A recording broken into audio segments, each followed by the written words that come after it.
ఉన్నాయి. ఏది లిక్కర్ స్కామ్కి సంబంధించి అసలు నిజంగా అంత డబ్బు కనిపిస్తూ ఉంది. ఏంటి సార్, ఏం జరగబోతోంది అసలు దీంట్లో? పవన్ గారు, ముందుగా మీకు అదేవిధంగా ఏబిఎన్ న్యూస్ వీక్షిస్తున్నటువంటి ప్రేక్షకులకు, ప్యానల్లో ఉన్నటువంటి పెద్దలకి నమస్కారాలు సార్. నమస్తే పవన్ గారు మనం వాస్తవంగా చెప్పాలంటే ఆంధ్రజ్యోతిలో పేపర్లో కానీ, అదేవిధంగా ఏబిఎన్ న్యూస్ లో ఛానల్లో కానీ ఈ లిక్కర్ స్కామ్ బయటికి తీసిందే దమ్మున్న ఛానల్ ఏబిఎన్. చాలాసార్లు మనం చర్చించిన దాని వల్లనే ఈరోజు బాహ్య ప్రపంచానికి ఈ లిక్కర్ స్కామ్ లో ఎంత జరిగింది ఏమి అనేది కొంతవరకు ఎక్కువ పబ్లిసిటీ అయ్యి ఈరోజు ఈడీ ఎంటర్ అయ్యేదా ఆస్కారం కూడా దీని వల్లనే కలిగింది అనేది నా భావన. దీంట్లో నేను ఏమంటానంటే పవన్ గారు, ఇప్పుడు మనం చర్చలు చేస్తున్నాం. చర్చలు చేసేటప్పుడు ఇతను అధికారంలోకి రాకముందు ఏం చెప్పాడు, అధికారంలోకి వచ్చిన తర్వాత ఎలా చేశాడు అని. అంటే ప్రతి మహిళకి, అక్క చెల్లెళ్ళకి, అందరికీ కూడా అధికారంలోకి రాకముందేమో నాకు ఓటేయండి, నేను అధికారంలోకి వచ్చిన వెంటనే పూర్తిగా మద్య నిషేధం చేస్తాను, ఒకవేళ ఎవడన్నా తాగాల అనుకుంటే పెద్ద పెద్ద స్టార్ హోటల్కి వెళ్ళాలా, ఆ స్టార్ హోటల్లో రేట్లు అమాంతంగా పెంచేస్తాను, దానివల్ల తాగుడు ఆపేస్తారు అని చెప్పినటువంటి ఈ రేవంత్ రెడ్డి అధికారంలోకి వచ్చిన తర్వాత ఓపెన్ చేశాడు బార్లు. ఆయనే ఓపెన్ చేసి ఆయనే ప్రభుత్వం నడుపుతుంది అంటే కొంతమంది అనుకున్నారు, ఒరే ప్రభుత్వం నడుపుతుందంటే అత్యంత మంచి మందు ఇస్తారేమో, రేట్లు కూడా బాగా తగ్గుతుందేమో అనేసి పాపం అందరూ అనుకున్నారు. కానీ అదేది విచిత్రంగా ప్రభుత్వం హ్యాండ్ ఓవర్ చేసుకొని ఇష్టానుసారం రేట్లు పెంచడమే కాకుండా నాసి రకం మద్యాన్ని అమ్మి దాదాపు ఈ రాష్ట్రంలో 40 లక్షల మంది నా అక్క చెల్లెళ్ళు, దాదాపు పవన్ గారు 40 లక్షల మంది నా అక్క చెల్లెళ్ళు, దాదాపు 40 సంవత్సరాల ఆ వయసులో ఉన్నటువంటి అక్క చెల్లెళ్ళ పసుపు కుంకాలను తుడిసేశారు. ఇంకా చాలా మంది లోపల స్లో పాయిజన్ వల్ల చాలా లోపల ఉన్నటువంటి అవయవాలన్నీ కూడా దెబ్బతిని హాస్పిటల్లో బెడ్ల మీద లేవలేని స్థితిలో, అచేతన స్థితిలో పడి ఉన్నట్టు కూడా మనం చూస్తాము. చాలా మంది ఉన్నట్టుండి చనిపోవడం కానీ, లివర్ ఫెయిల్ అయిందనడం కానీ, హార్ట్ అటాక్ వచ్చిందని కానీ, ఇవన్నిటికీ కారణాలు ఏంటి? స్లో పాయిజన్, ఇలాంటి మందు తాగిన దాని వల్లనే మనకు ఈ విధంగా జరుగుతూ ఉన్నాయి. దీంట్లో ఇన్ని చేస్తూ కూడా దీంట్లో వీళ్ళు ఏం చేశారంటే పవన్ గారు, దాదాపు ఇప్పుడు తేలింది 194 కోట్లు ఏదో అంటున్నారు, కానీ దాదాపు ఇది 3.5 లక్షల కోట్ల రూపాయలు, 3.5 వేల కోట్ల రూపాయలు ఈరోజు స్కామ్ జరిగింది. అంటే ఇంకా లోడితే ఇంకా చాలా రావచ్చు. నాకు తెలిసి ఇది 3.5 నుండి 5-6 వేల కోట్లు కూడా పోవచ్చు. దీంట్లో ప్రధాన నిందితుడు కసిరెడ్డి రాజేంద్రనాథ్ రెడ్డి, కసిరెడ్డి రాజశేఖర రెడ్డి, వీళ్ళు కాకుండా ఇక్కడ మా జిల్లా విషయానికి వస్తే మిథున్ రెడ్డి, పెద్దిరెడ్డి మిథున్ రెడ్డి, చెవిరెడ్డి భాస్కర్ రెడ్డి తనయుడు, వీళ్ళందరూ ఏం చేశారంటే ఈ డబ్బులన్నిటినీ కూడా సౌత్ ఆఫ్రికాకు తరలించారు.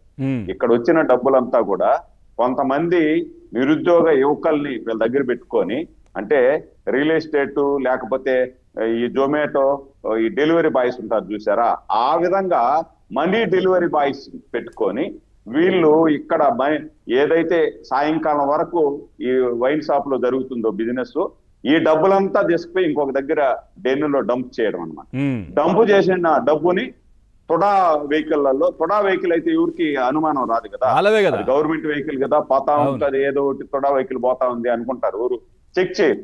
ఆ తొడా వెహికల్ పెట్టి ఇష్టానుసారం మీరు అన్నట్టు డెన్లో డంప్ చేసి ఆ అధికారం కోసం అరువులు సాచి మళ్ళా అధికారంలోకి వస్తాం, 175 సీట్లు మాకు వచ్చేస్తాయి అని చెప్పి కలలు గన్ని వీళ్ళందరూ కూడా చేసింది మనం చూసాం. దీంట్లో వాచీలే కాదు అంటే మామూలుగా ఎవరికైనా కూడా మనం ఒక వ్యాపారం ఇస్తే వాళ్ళు ప్రతిగా డబ్బులు లేకపోతే విల్లాలు, లేకపోతే వాచీలు, బంగారు నగలు ఇలాంటివి ఇస్తా ఉంటారు. ఈ విల్లాలు ఉన్నాయి చూసినారా, ఈ విల్లాలు కూడా ఆ విధంగా వాళ్ళు ఇచ్చినట్టువే. ఆ లిక్కర్ ఆ, ఇవి ఉన్నాయి కదా తయారు చేసేటువంటి లిక్కర్ కంపెనీలు, ఆ కంపెనీలు ఇచ్చినట్టువే విల్లాలు కానీ, ఖరీదైన విల్లాలు ఇంకా బయటపడుతూ ఉన్నాయి, ఖరీదైన వెహికల్స్ బయటపడుతున్నాయి, ఖరీదైన నగలు బయటపడుతున్నాయి, అదేవిధంగా పత్రాలు, ల్యాండ్ పత్రాలు బయటపడుతున్నాయి. తొవ్వే కొందికి వస్తానే ఉంది. గనుల్లో నుండి మనం బొగ్గు గనుల్లో లోడితే బొగ్గు వస్తుంది, బంగారు గనుల్లో లోడితే బంగారు వస్తుంది. ఆ విధంగా వీళ్ళ అవినీతి చిట్టా లోడే కొందికి లక్షల కోట్లు వస్తానే ఉన్నాయి. ప్రతిదీ కూడా ఈ విధంగా చేస్తూ కూడా మళ్ళా ఈరోజు మళ్ళా రోడ్డు మీదకి వచ్చి 2 సంవత్సరాల సుపరిపాలన బ్రహ్మాండంగా ఈ రాష్ట్ర ప్రజలందరూ కూడా ఆశీర్వదించి 174 సీట్లు ఇచ్చి ప్రజలు ఎన్నుకొని వాళ్ళు కావాల్సినటువంటి అన్ని కూడా ఏదైతే వాగ్దానం ఇచ్చామో అవన్నీ నెరవేర్చి ముందుకు పోతా ఉంటే వాళ్ళు వచ్చి నన్ను మాట్లాడతారు, వెన్నుపోటుకు 2 సంవత్సరాలు అయిందంట. వెన్నుపోటుకు 2 సంవత్సరాలు అయిందని ఆ గుడివాడ నాని ఒకడు మాట్లాడతాడు నిన్న వచ్చి. అంటే వాళ్ళు చేస్తున్నది మీకు అర్థమైందా సార్? వెన్నుపోటుకి 2 ఏళ్ళు అయిందంటే ప్రజలు మేమేదో చేశామనుకున్నాం, ప్రజలు మాకు వెన్నుపోటు పొడిచారు అనుకుంటున్నారు వాళ్ళు. అదే ఇప్పుడు ప్రజలు వీళ్ళని వెన్నుపోటు గొడ్డల పోటు 2 వేసి దాదాపు 100 అడుగుల గోతి తీసి పాచేశారు వీళ్ళని. మళ్ళా మేము వస్తాం 2 సంవత్సరాలే అయింది, ఇంకా 3 సంవత్సరాలు కన్ను మూసి తెరిస్తే 3 సంవత్సరాలు అయిపోతుంది, మళ్ళా అధికారంలోకి మనం వస్తాం, మళ్ళా మేము చేస్తాం. ఏం చేస్తారు వీళ్ళు? మళ్ళా ఇదే చేసేది. ప్రజలు అందరూ డిసైడ్ అయిపోయారు, ఇలాంటి పార్టీ ఈ రాష్ట్రంలో ఉండకూడదు. ఒక 5 సంవత్సరాల అధికారంలోకి నమ్మి ఇస్తే మహిళలని కూడా చూడకుండా రాజధాని మహిళల్ని ఇబ్బంది పెట్టి దాదాపు 200 మంది సావుకు కారణమైన వాళ్ళు వీళ్ళయ్యి. నాసిరకం మద్యం అమ్మి దాదాపు నా అక్క చెల్లెళ్ళు సగటు 40 సంవత్సరాల జీవితమే, ఇంకా 60 సంవత్సరాల జీవితాన్ని గడపాల్సినటువంటి వాళ్ళందరూ పసుపు కుంకాలు తుడిచేసినటువంటి మీకు డబ్బు వస్తే చాలు, ప్రజల అవసరం లేదు, మీకు డబ్బులు వస్తే చాలు, ప్రజల అవసరం లేదు అనే విధంగా మీరు పరిపాలన సాగించారు. మళ్ళా సిగ్గు లేకుండా మళ్ళా ఈ రోజు మీడియా ముందుకు వచ్చి చంద్రబాబు నాయుడు అట్లా చేశాడు, పవన్ కళ్యాణ్ గారు ఇట్లా చేసినారు అని చెప్పి మీరు మాట్లాడుతూ ఉంటే ప్రజలు ఊర్లలోకి వస్తే చీపురులతో కొడతారు, మిమ్మల్ని చీపురులతోనే కొడతారు ప్రజలు ఊర్లలోకి వస్తే. మీరు గత 5 సంవత్సరాలు ఏమి సాధించారు, ఏమి చేశారు అని చెప్పి అది వదిలేసి, ఒకే సెకండ్ సార్, అది వదిలేసి ఈరోజు మీరేం ఆలోచించారా? ఒరే గత 5 సంవత్సరాలలో మనకు 151 సీట్లు ఇచ్చారు ప్రజలు, మనం నమ్మి అధికారాన్ని చలాయించి ప్రజలను పాలించమని చెప్పి మనం ఏం చేశాం అంటే ధనాన్ని సంపాదించినాం, ప్రజా ధనాన్ని దోసేసాం, రాజధాని లేకుండా పోలవరం లేకుండా నాశనం చేసినాం, నాసిరకాన్ని మద్యాన్ని నమ్మినాం, ఇసుక తరలించినాం.